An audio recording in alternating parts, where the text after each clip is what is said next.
Chodili ste na vysokú školu? Ak áno, tak viete, že Beánia je slávnostné privítanie prvákov medzi vysokoškolákmi. My sme sa ocitli v starodávnej budove internátu Mladá garda na Beánii strojárov. Pamätáte si ešte svoju Beániu? Priznám sa, že pamätám, lebo som prišiel ako mladý holub z Ružomberka a môžem povedať, že Beánia, tá naša, bola možno podstatne skromnejšia. Nebola o toľkých sponzoroch, o toľkých dároch, ale myslím si, že bola úprimná a myslím si, že bola taká istá družná, ako je dnes. Časy sa menia, aj my ľudia sa meníme.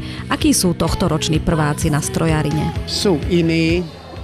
Veľa pedagógov mi hovorí, že sú horší.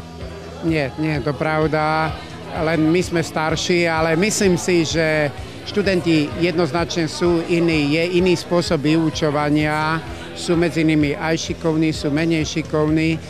Určite diskutujeme o tom, či viacej matematiky, fyziky, lebo dobrý technik bez týchto dvoch predmetov neexistuje, ale na strane druhej sú iní v tom, že podstatne ináč prijímajú jazyky, ináč prijímajú nové, moderné technológie. Keď je človek piatak a pozerá sa na prvákov, tak sa mu zdajú byť, že nám vraveli, že sme hrozní a my si myslíme, že oni sú ešte hroznejší, ale asi je to len tým odstupom veku, že v podstate nie sme im nič dlžní, ale proste sú to prváci a niečo sa s nich vybrúsi. Oslavujete 20 rokov študentského cechu strojárov a aj študentského časopisu. Aké sú oslavy? Bilancujete? Minimálne sa tešíme z toho, že tých 20 rokov máme. Sme radi, že 20 rokov robíme niečo pre našich študentov aj pre študentov iných jednotlivých bratislavských univerzít a v podstate trochu bilancujeme a rozmýšľame, že kam to posunúť zase o niečo ďalej.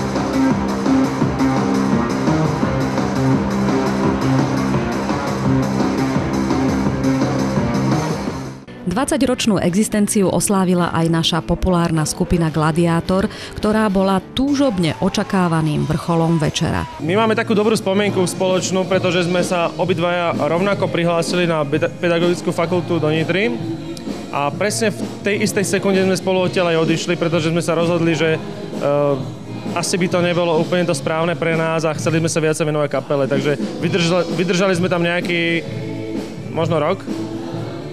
4 mesiace. Chceli ste byť učitelia? Áno, ja som chcel byť vždy učiteľ. Vždy Ja, jasné, ináč by som tam nešiel. Ja si vás neviem predstaviť, teda úprimne povedané, ako učiteľov. Však preto sme odtiaľ odišli.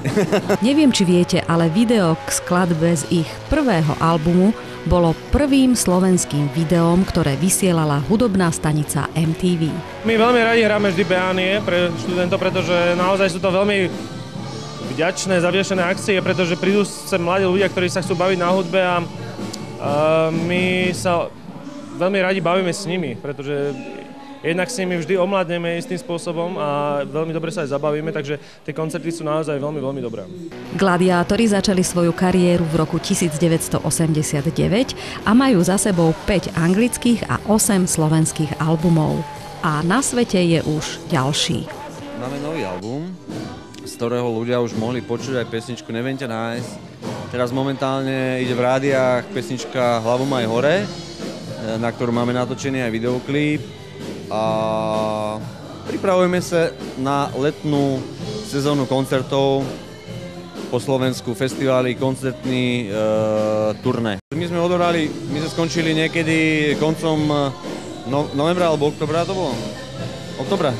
Koncom oktobra turné a končili sme práve v bratislavskom PKO, čiže ešte sme radi, že sme mohli posledný koncert odohrať tam, neviem, či už teraz sa nám to tam podarí.